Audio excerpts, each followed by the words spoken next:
Welcome back to another episode of NFT Catcher Podcast. We'd like to remind everybody that nothing on the show is meant as financial advice, and to please do your own research. Thank you, and enjoy the show. Now the subject is NFTs. They're known as non-fungible tokens, or NFTs. NFTs are exploding in popularity. This is a technology that will forever change the way people interact. So it is happening whether you understand it and like it or not. This phenomenon is moving. The digital. You have now joined Jenny from the blockchain and Michael Keene on the NFT Catcher Podcast. What's up, everyone, and welcome back to another episode of the NFT Catcher Podcast with me, Jenny from the blockchain, and my co-host, Michael Keene. Michael, what is up? This week, we do have some really fun things to talk about, I think. Yeah, it's getting exciting in the space. Some announcements and some developments. How you doing? Having a good week? Yeah, having a great weekend? week. Yeah, chill weekend. I haven't been home for a weekend in a bit. Like, it's nice to kind of finally be back from like traveling a lot and stuff. Yeah, you've been moving all over the place. So I'm chilling. I'm doing good. Yeah, I do have a bit of a sore throat, so if I sound different, that's why. But yeah, I'm excited to get into it, and also next Sunday. I have to say this before we forget, because I do not want to forget this. But next Sunday is Michael's birthday. What? Which we're not going to be recording because it is his birthday. But yeah, so happy birthday to you, Michael. Thank you. Exciting times. Yeah. You're going to be 33, so. 33. I know, the big old 3-3. It's tough. And you're really getting up there I at 33. Born in 1990. No. I was 11 in 1990. I remember 1990 very well. So yes, you're turning. Do you want to tell us, drum roll, please? Yeah. I'm turning 44. I was born in 1979. Nice. Yeah. I feel 44. Good for 44. I still feel young, happy. That's good. Kids keep me young. What pieces of words of wisdom? You have any wisdom for being on this earth for 43 years? I mean, life does move fast. And, you know, whatever Ferris Bueller said, you don't look around, smell the roses, you wake up old or whatever. Like, it's true. You know, I'm 44 now. I'm going to be 50 before I know it. You know, my mom's in her 70s now. Like, it moves pretty quick. Yeah. So that's my advice. Do what you want to do. If you want to travel, if you want to fish, if you want to, whatever you want to do, make sure you're doing it. I love that. That's great advice. I was just reading a book about that too. Yeah. Do what you want to do and think about what you want and not what you don't want. Because if you're constantly thinking about negative stuff and like what you don't want to happen, you're just going to bring that to you. And it's like people sometimes they get stuck in this negativity loop of constantly thinking about all these bad things. And it just makes your life worse. So try to think good thoughts, try to think about, you know, what you want and it'll make it easier for it to come to you. So manifest yourself some happiness. A lot of it does start in your head for sure. It really does. Yeah. Yep. So with that said, I guess we'll jump into our NFT stuff. Let's do it.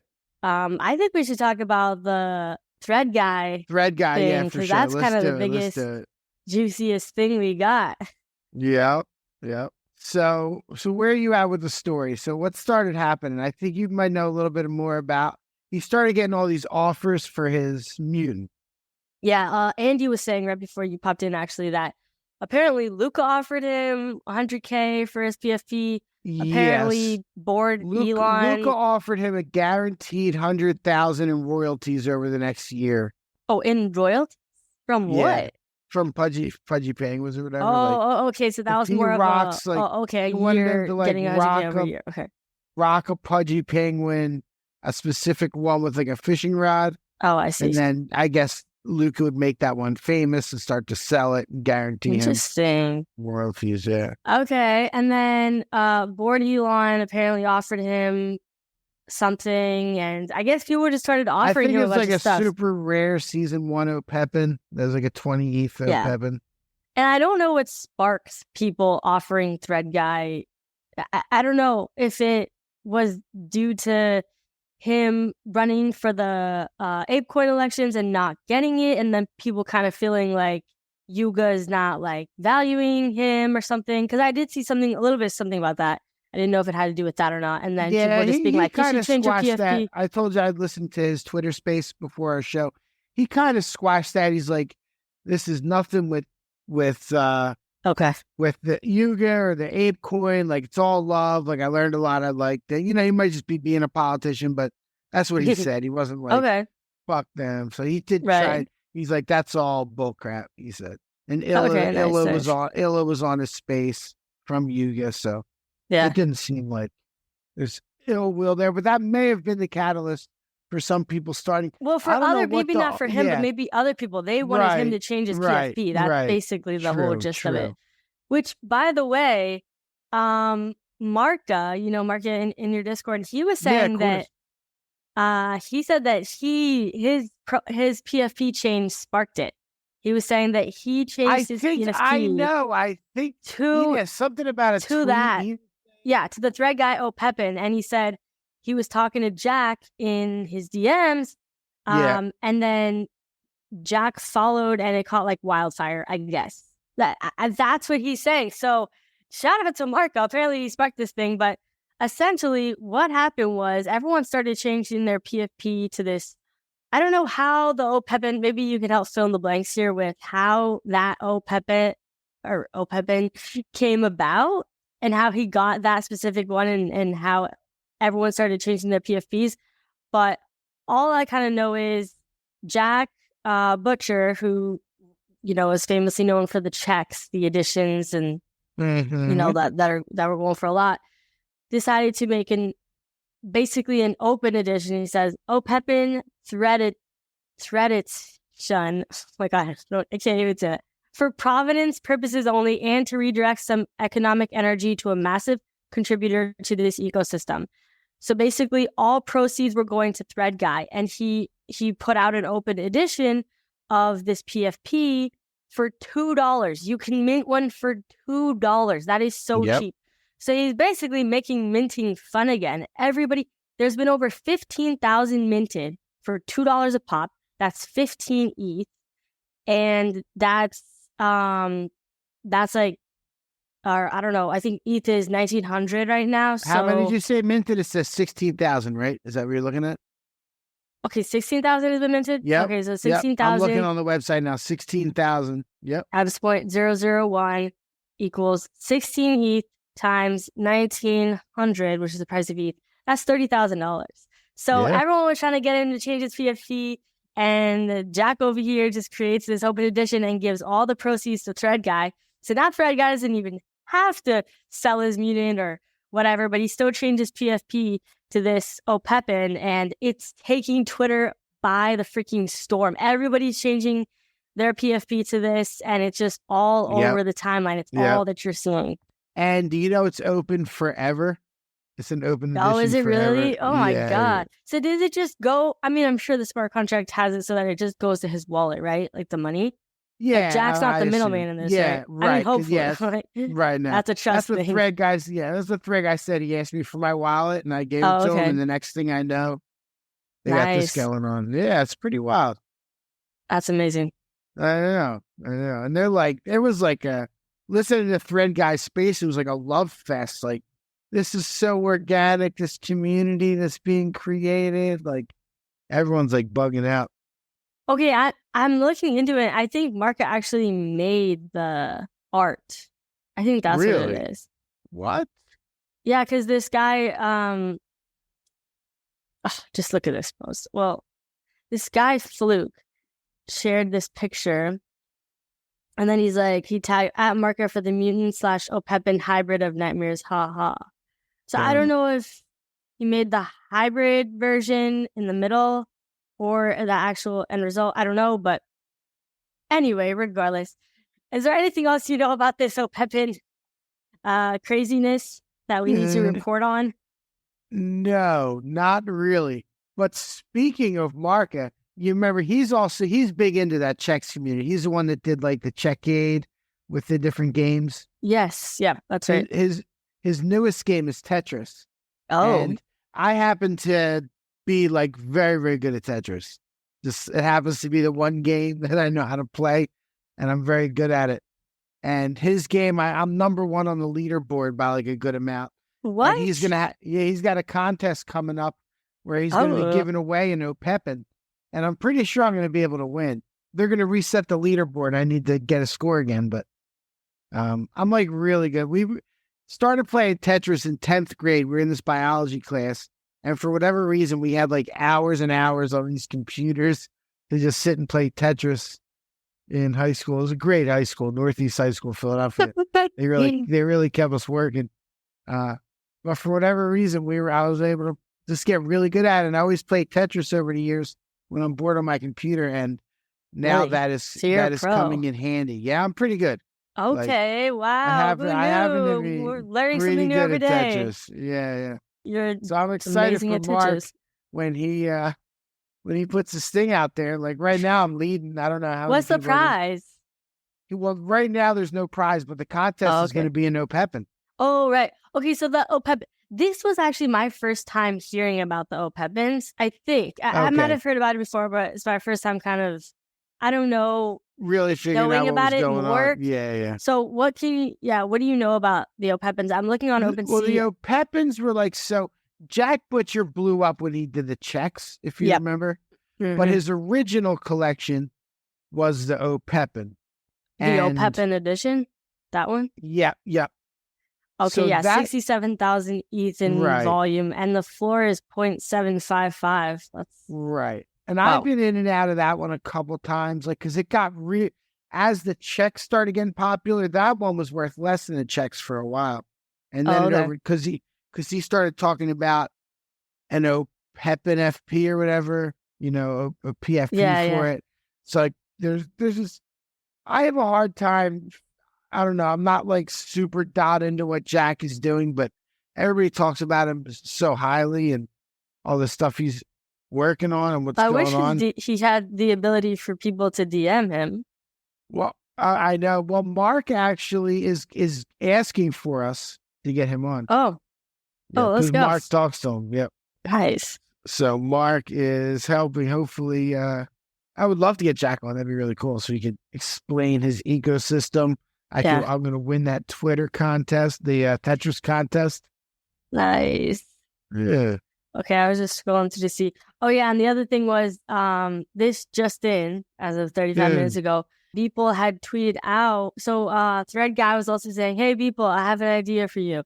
And I guess they were able to connect because Beeple just tweeted out for the culture, and his art of the day is Thread Guy's damn, I Opepen, see it. with a bunch of people like looking at it. So that this thing is really blowing up, and it's cool to see.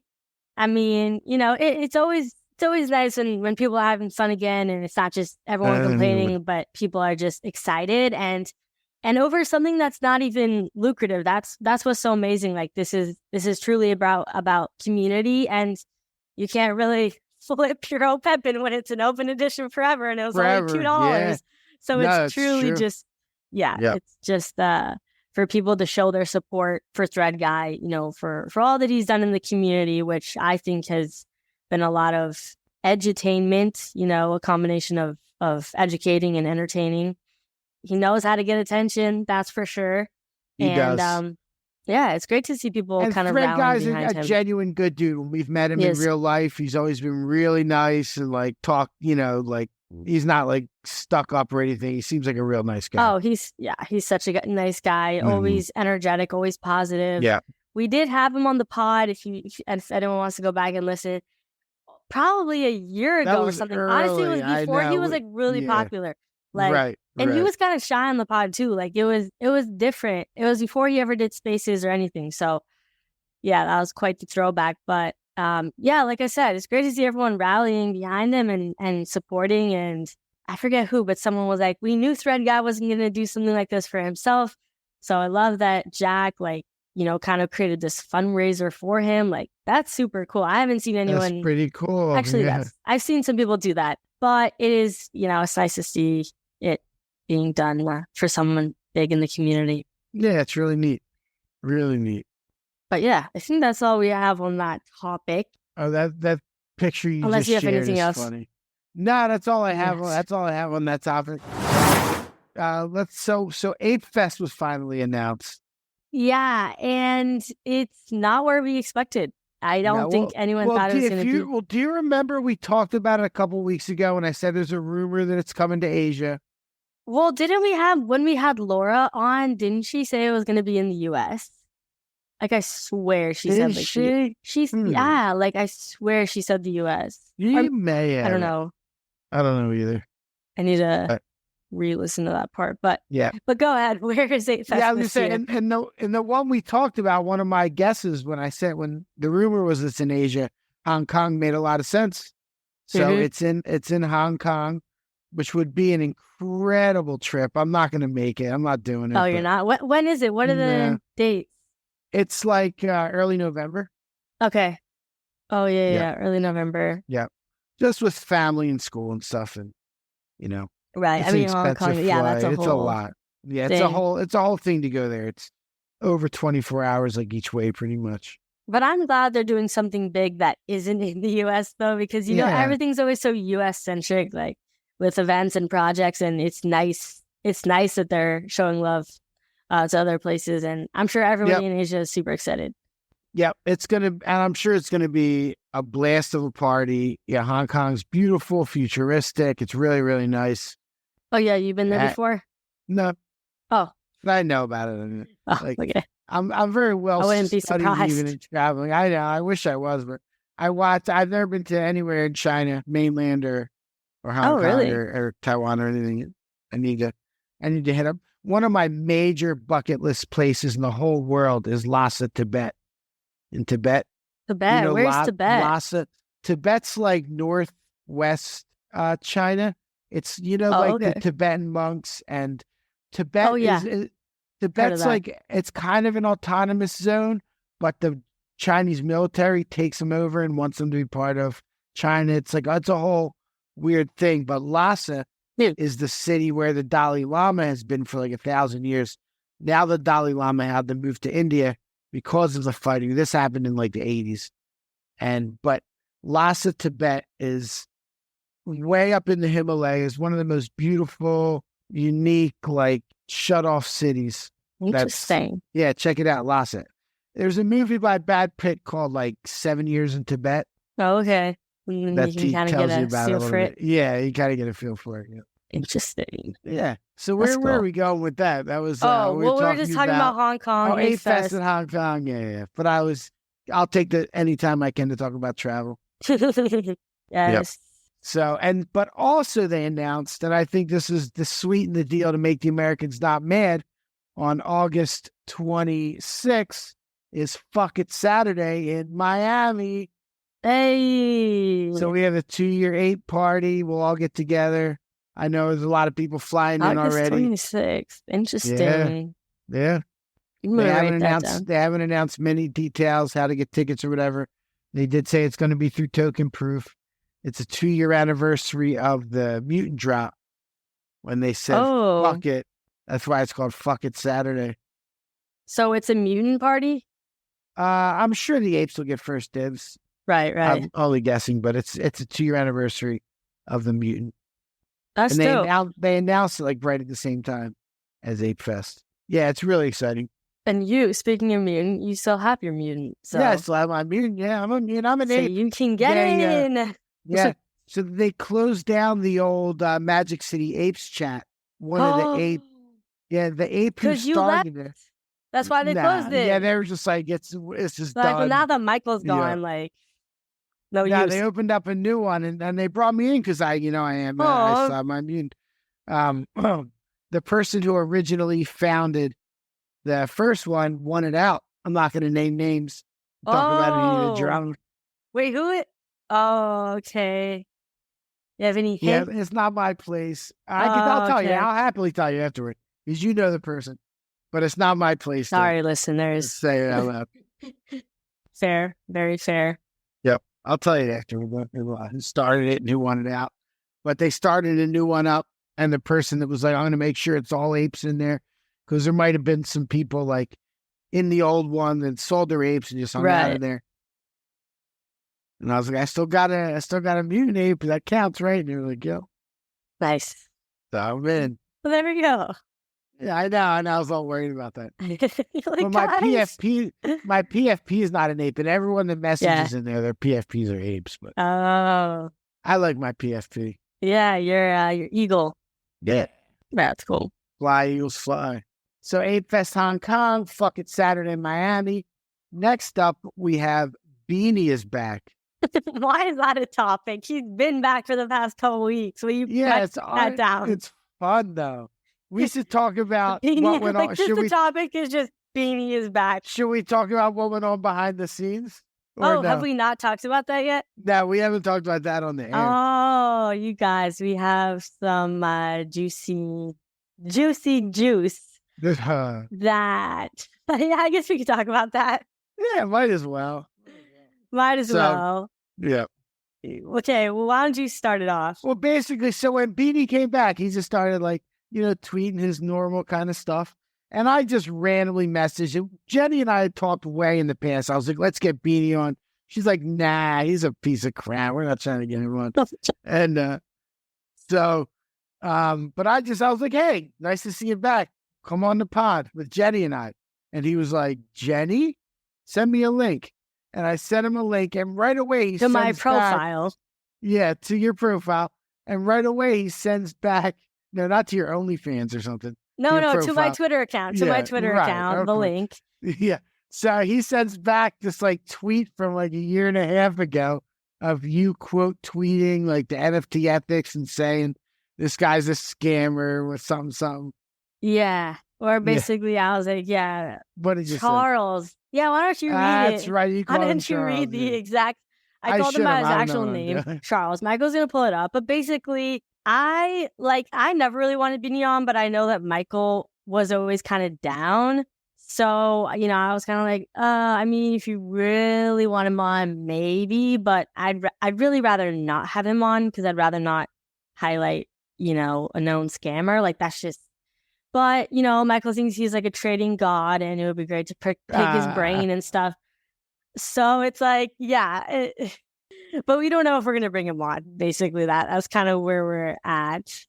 Yeah. So where we left it with him, he was like, "Why'd she say such mean things about me?" Oh yeah, what was the tweet that I said?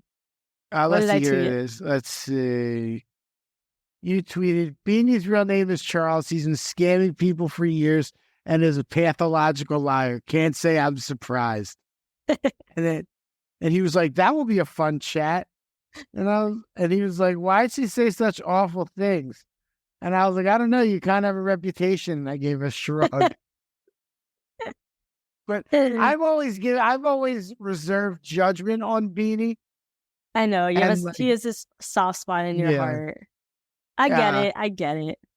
Yeah, he admitted he biggest mistake he made was with that building token in the NFT space, at least. And the devs of that sent him a bunch, and he wished he just burned it and didn't do anything. I know that G-Funk very much doesn't like him and the Pixel Vault team, so I assume VGF is a good friend of mine. Also doesn't. And I know that G-Funk just must feel like Beanie walked away with all this money. G-Funk spent the last year and a half. It's been a rough year for him. Mentally, physically, Truly. He's talked about it. He's caught all the FUD.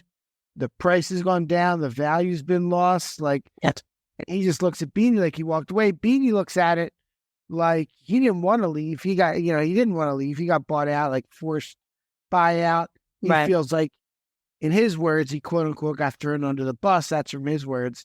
So I guess, but looking to try to figure out, Beanie had Web 2 ventures that didn't do great. He had Web 3 stuff that started out amazing.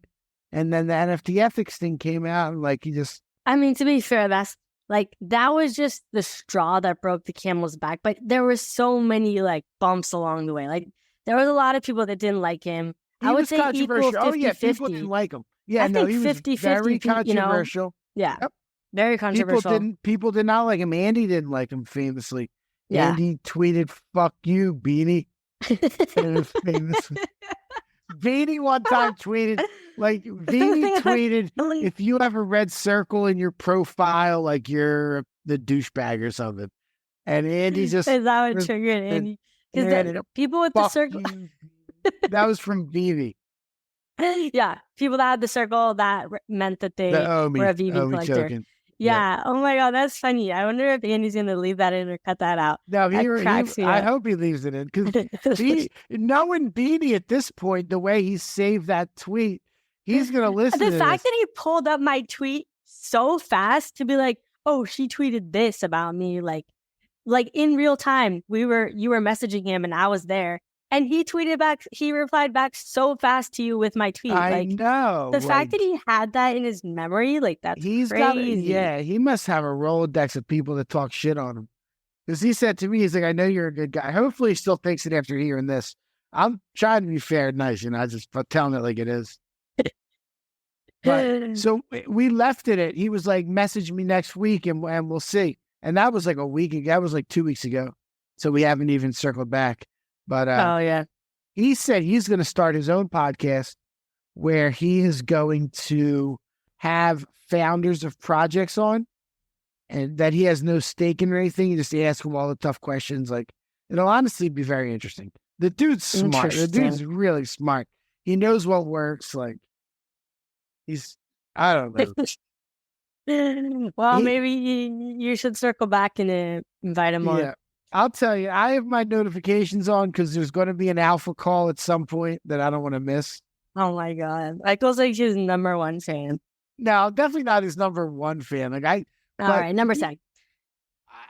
I like myself. I like myself a little Beanie. I guess I kind of like the controversy a little. I don't know. He's like, I just think he's real, and like he tries to. I think he tells the truth. I will admit, like he definitely, there's some things I do like about him, and there's some things I don't. Like nobody's ever pure evil or pure good. Like humans, we're on the spectrum of good and bad. It's just Andy's trying to correct us about the reason why he tweeted out "fuck you, Beanie."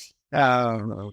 Okay, he said that the straw that broke the camel's back for him that like triggered him to tweet that was that I guess Beanie had tweeted. He said it was some dopey comment about if you need sleep, you're never gonna make it. It was about sleep. Hey, you know what? We all need our sleep. Yeah, we do. Andy needs his beauty sleep apparently. Fuck you, Beanie. He probably didn't get much sleep that week. He was just.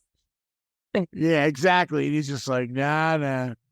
I love that. But if we bring Beanie on, we'll bring that up. Yeah, he was always controversial. He was definitely always controversial. He was the first like major NFT Twitter Space host. That was when Twitter Spaces first started. I do remember he was the first spaces. one that was having like the big giant rooms. And VGF was right next to him all the time. VGF was his right-hand man. Damn. But I don't think VGF, I don't think any of the Pixel World people are happy with Beanie. Or they have to be quiet about it, right? If they do like him. Yeah, they have to take G-Funk's side. Like that's a given. Yeah, even if that's their boss. Mm-hmm. Okay, moving on. Moving on. What's up? Gutter Cat Gang socials got hacked, and it was really bad. This was like 6 days ago. Yep, saw that. Yep. So they had that Mellow shoe, and then they just got hacked, and people were like, "Hey, the Mellow shoes, airdrops, whatever," and almost $1 million in stuff got lost, including Consolidations. Yes. And I guess there was a lot of people being not nice and like, you're getting scammed in this day and age. You're an idiot. Like, right. Things like people are. They just don't put themselves in that person's shoe. If that is like a super low. I mean, and also Consolidations. Fun fact: my sister used to watch his YouTube videos years ago. He was like a really big sneakerhead in the sneaker YouTube game or whatever. And he like had a bunch of sneakers and she, oh my gosh, Consolidations is in the NFT space. Like when she first discovered him, she freaked out. But yeah, it's sad to see that he got, his wallet drained because I mean he was such a big pillar of the community. Like he has so many Yuga assets and all types of NFTs really. So yeah, that was horrible. Yeah, it's nasty. I think like 16 people got scammed. Jeez. It's unbelievable. And Gutter Cat's like, yeah, we're going to work with authorities, but like, it doesn't seem like anything happens in these cases. It's like straight fraud, scam, unregulated, like nothing you can do. Global people. You don't know if it's somebody in Turkmenistan that's doing it. You know, like it could be anything. Turkmenistan. It's a very interesting. Turkmenistan's a very interesting country if you look it up. Oh, what's a fun fact about it? They have this like weird dictator who built this like giant capital city of like beautiful white marble, but it's all totally empty. And it's like all these like monuments and like weird buildings. Yep. It's a weird place. And they also have, I think that's the country that has, it's called like the entry to hell or something, like the Hell's Gate. And it's like, I'm scared. It's like this huge pit of fire that's like always burning because there's gas down there. Oh my God. Turkmenistan. Check it out. It's a fun place. Interesting. You don't really want to go there, but it's like interesting to check out. Okay, yeah, I'll take your word for it. I will not be traveling to that destination. No, none of us will. The only reason you go there is if you're trying to go to like every country in the world. You have to, right. You knock gotta it check off everything list. off your bucket list. Yeah. True. Yeah. All right, so what else we got? I wanted to put consolidations in the NFT space because like when we talked to Luca, he talked about how like tons of founders have come to him. We've talked about consolidation before. I've heard people like founders wish they, like a lot of them got offers in 2021, early 2022, wish they took those offers now because now they're worth nothing, a lot of these companies, and they still have their communities. The founders are burnt out. They're out of money. Something's going to have to give with I think a consolidation's really in order. I don't know who or what. Like what? People, like, what do you mean by consolidation? Like individual consumers, like selling their... No, I think like a collection like, say, Pudgy Penguins might need to buy up 5 or 6 collections from the founders. Oh, I see. Incorporate those people somehow into the ecosystem. You know, like if I don't know. It's just unless it's all projects just gonna be, that haven't entirely like gone to zero, right? That still have a community a little bit. Still have a community, yeah. The community is really what you're buying there at that point. Yeah. And like the IP, if it's anything, or maybe they're not worth anything anymore. Maybe these projects, like some of them are, but like it's really not happening fast.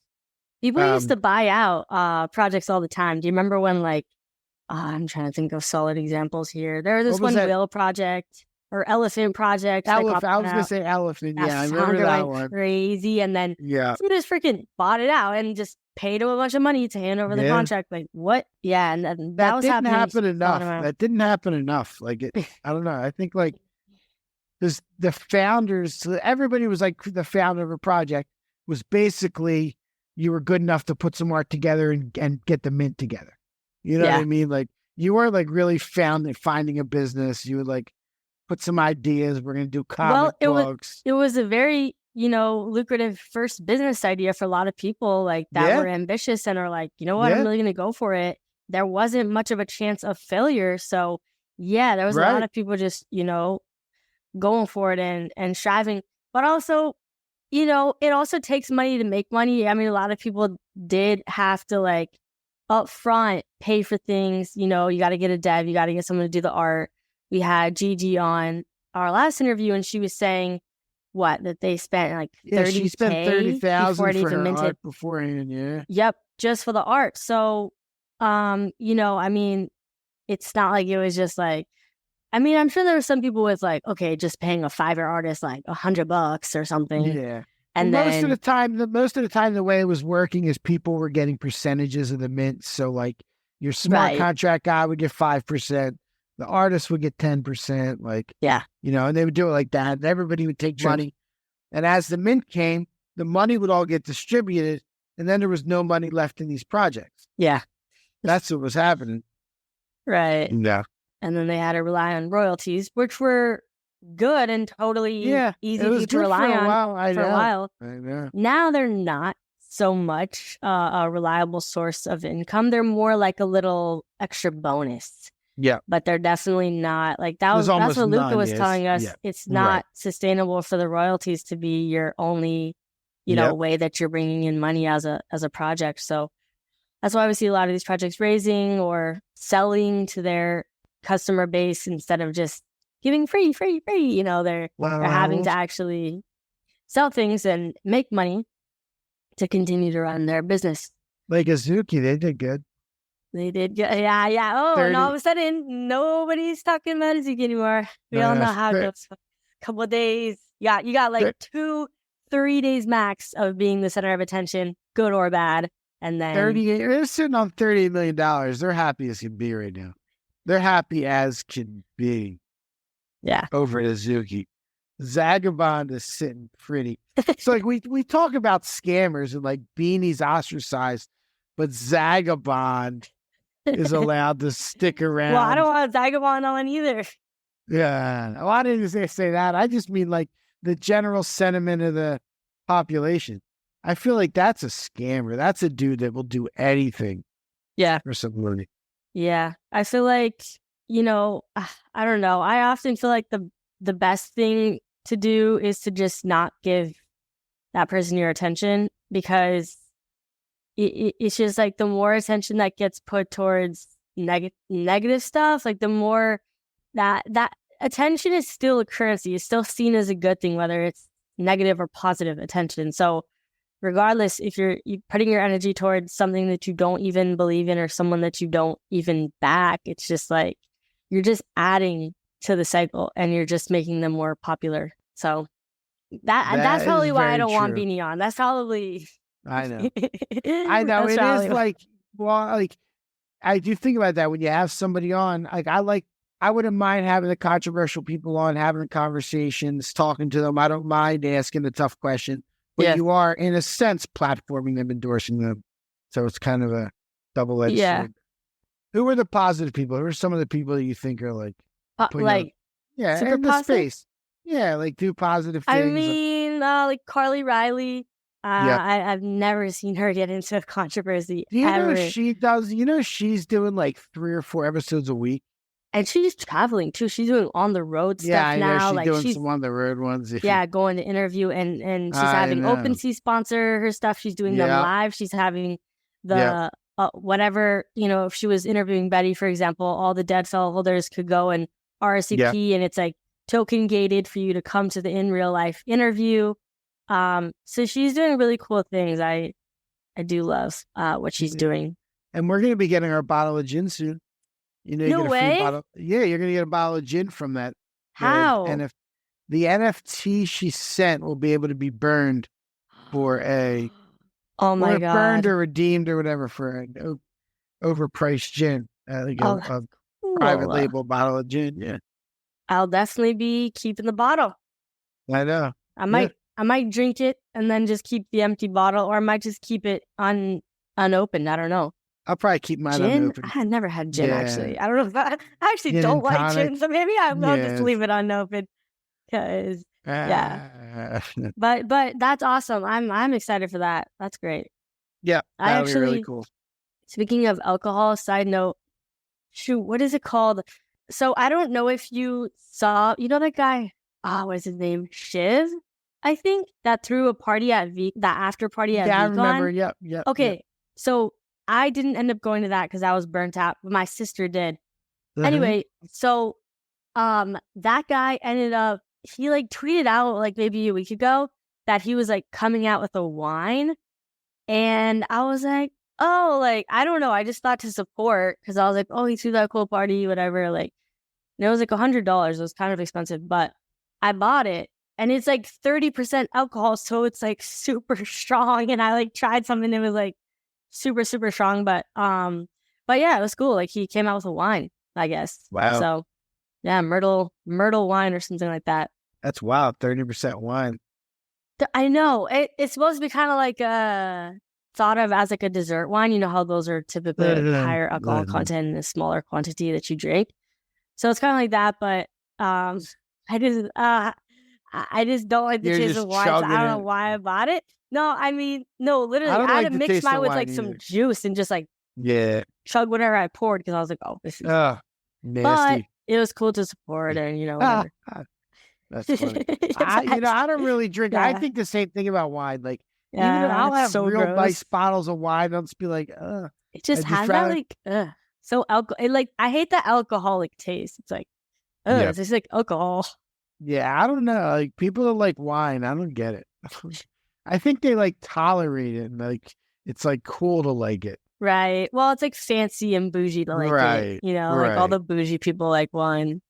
So Google announced that the Play Store will now have the ability to buy, sell, and earn tokenized assets. Okay.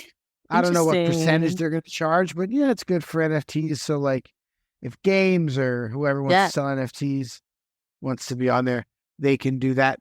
Starbucks, with their Starbucks Odyssey, one of their new stamps is going to feature Aku by Mike and Drew Johnson. Nice. That's neat. Yep. That's great. Yeah, when we That's had neat. Roz on, she was talking about him a lot. Yep. Remember? And you Big remember fan. you were here when we had Bunchu on, right? Or was Yeah. that just me? Yeah, You were, I that's was. right. Yeah. Yeah, he's one of the guys running that Starbucks Odyssey. Yeah. That's right. And Jackson Pollock, Jackson Pollock, the artist from New York from like the 50s and 60s who did like all like the 3D splatters. You'll recognize his work if you look him up. Okay. so- Actually, no, I don't recognize that, but I see what it is. Okay. So Jackson Pollock, he's like a world famous artist for like contemporary from like the 50s and 60s in New York. Well, nice. But he, so the floor of his studio is like all splattered with paint, like was his style. And there's this company it's like the Jackson Pollock, his like whoever runs his archive is going to be dropping these NFTs, and they're on ETH. There are 4 of them, and there's 125 of each. And you also get a museum quality print with it that's hand numbered. They're costing 0.8 ETH or $1,500 approximately, which is kind of cool. It's probably not something I'm going to buy, but it's cool. You get the physical, and it's the first Jackson Pollock NFTs of any sort. It's not like, it's not him, obviously, but Interesting. it's an interesting thing. They're looking to raise $750,000. If they were doing it 2 years ago, they'd probably be raising 5 or 10 million. Yeah. Times have changed. Wow. Okay, so Yeah. addition of 4 images with an addition of 125 each. When is this mint happening? Do we know? It says coming soon. Okay. On the website. So I can keep anybody updated that once. It didn't have an exact date, but it did say Got it. July. Yep. Oh, July this month? Yeah. Oh, okay. That was very So soon. let me see what the website. Let's see if I can find the website. Jackson Pollock. When I on a hear side soon, I note- always think like, Yeah. oh, in the next 6 months, everything always takes longer than you think. There's a collection of Jackson Pollock punks on OpenSea. Of course, there is. Oh, nice. Yeah, like an old one, like from 2021. That's funny. Probably sold out too. Probably did. I am not seeing the link anymore, but I'll find it later. It's fine. And let you know. Yeah.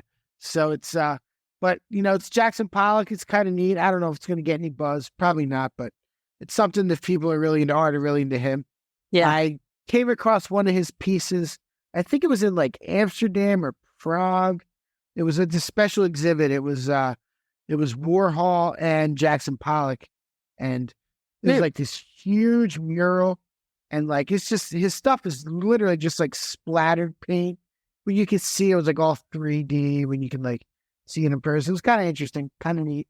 Well, that's cool. Wait, he collabed with Andy Warhol? No, the museum just featured both of them. Oh, right. They were like contemporaries of each other. That's awesome. I love going to. I actually just went to a museum this weekend. What'd you do? Don't give away your city. Oh yeah, let me not.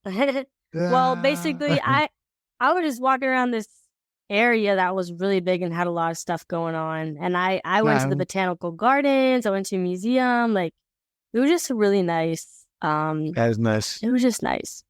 Nice to be outside. It was 100 degrees Yeah, though. it's been 100 here too. sweating It's been like 100 crazy. and humid. Oh my Yeah. God, it's so hot. Yeah. Yeah. It's been hot lately. Sun but feels good though. I'm Yeah. trying to get some sun. yeah, it's so nice. Get that vitamin D. Yes, exactly. Yep. Yep. Okay. So I think So we just got one less thing left. Yeah, the only thing is our top 10 volume of the week. Let's see what's going on over here. CryptoSlam.io, the old faithful. 7 days NFT collection rankings by sales volume.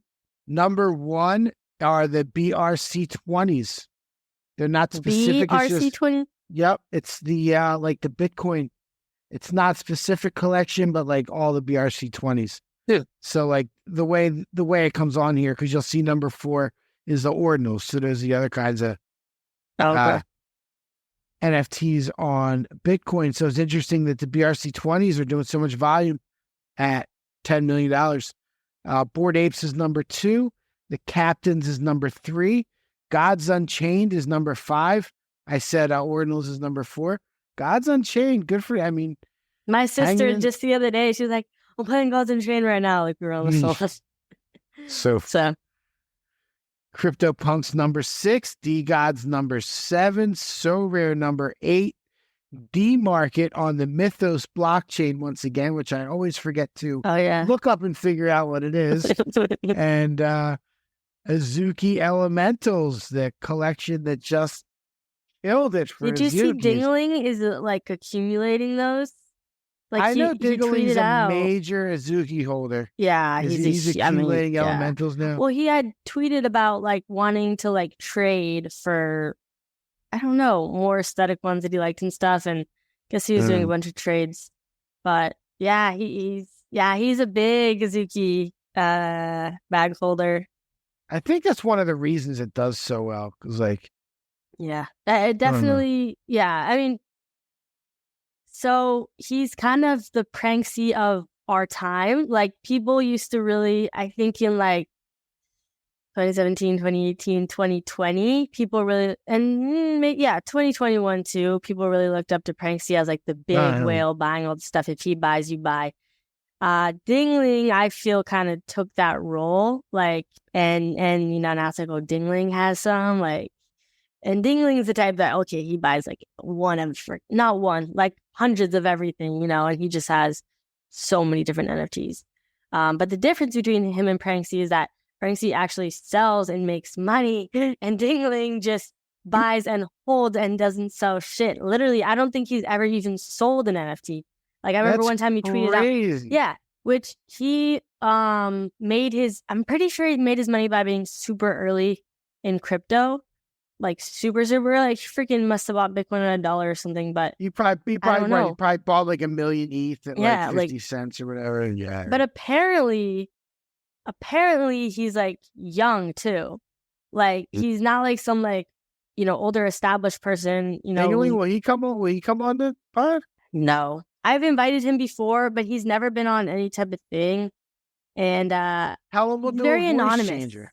Yeah, right. Do a voice oh, changer? He did go on the first minstrel, literally, I think in 2021, like years ago, and they did a voice changer for him. So actually, maybe I should. Break out the voice changer, Dan. Yeah, right. That'd be fun to have him on, talk about all his purchases, and I know. Let's get that dude on. Yeah. But okay, yeah, I guess that's kind of all we have for this week, which was a solid amount of news and information. That was a good one. It was a fun episode. Yeah. So thanks everyone for listening to this episode, and we will catch you in the next one. Peace. Thank you for tuning in to the NFT Catcher Podcast. We hope you enjoyed today's episode and learned something new about the exciting world of NFTs. If you enjoyed today's episode, please take a moment to subscribe to our podcast on Apple, Spotify, or wherever you listen to your podcasts. And if you really love what you're hearing, please leave us a rating and review on your favorite platform. If you want to stay up to date with the latest news and insights from the NFT space, be sure to follow us on all the socials at NFT Catcher Pod. You can follow Jennifer at Jennifer_pseudo and Michael at NFTicket. I'm your producer, Andy, and I'm at AJC254. Our theme song's by It's Just Los.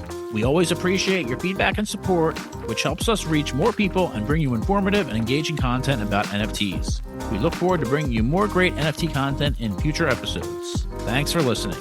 Peace. Show